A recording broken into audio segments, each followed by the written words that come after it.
Hello viewers, আমি advocate Mahmudun নবী। ভিডিওটি ভালো লাগলে ভিডিওতে লাইক দিবেন এবং পরবর্তী ভিডিও সবার আগে পাওয়ার জন্য সাবস্ক্রাইব বাটন ও বেল বাটনটি অন করে দিবেন। তাহলে আসুন শুরু করা যাক। আমরা জানি অনেক সময় তালাক হওয়ার কারণে বা অন্য কোনো কারণে স্বামী তার স্ত্রী ও সন্তানকে ভরণপোষণ দেয় না। আজ আমরা জানব তালাক হওয়ার পর যদি সন্তান তার মাতার কাছে থাকে এবং পিতা সন্তানকে ভরণপোষণ না দেয়, তাহলে সন্তানের মা সন্তানের পিতার বিরুদ্ধে সন্তানের ভরণপোষণ আদায়ের জন্য মামলা দায়ের করতে পারবে নাকি?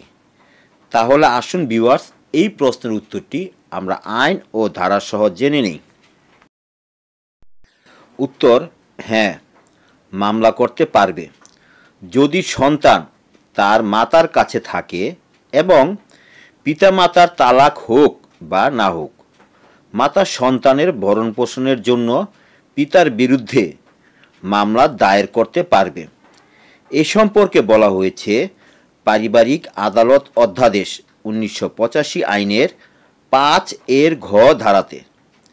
এই ধারার মূল বক্তব্য হল, সন্তানের ভরণপোষণ একমাত্র পিতাকেই বহন করতে হবে।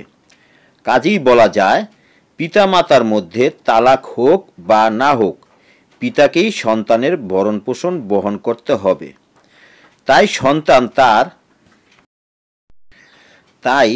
সন্তান তার মাতার কাছে থাকলেও পিতাকেই সন্তানের ভরণপোষণ দিতে হবে।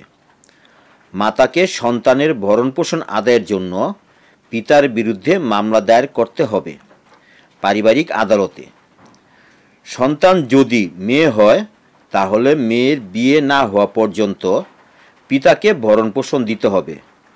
আর সন্তান যদি ছেলে হয়, তাহলে ছেলে সাবালক না হওয়া পর্যন্ত পিতাকে ভরণপোষণ দিতে হবে।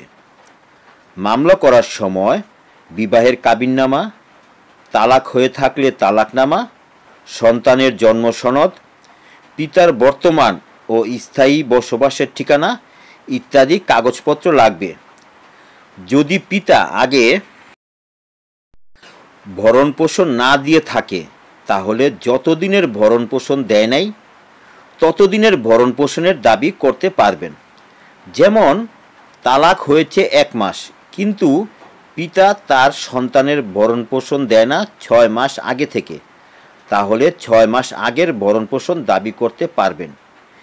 এই ছিল আমাদের আজকের প্রশ্ন উত্তর পর্ব।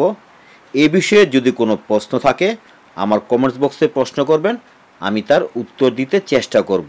আজ এই পর্যন্তই। খোদা হাফেজ।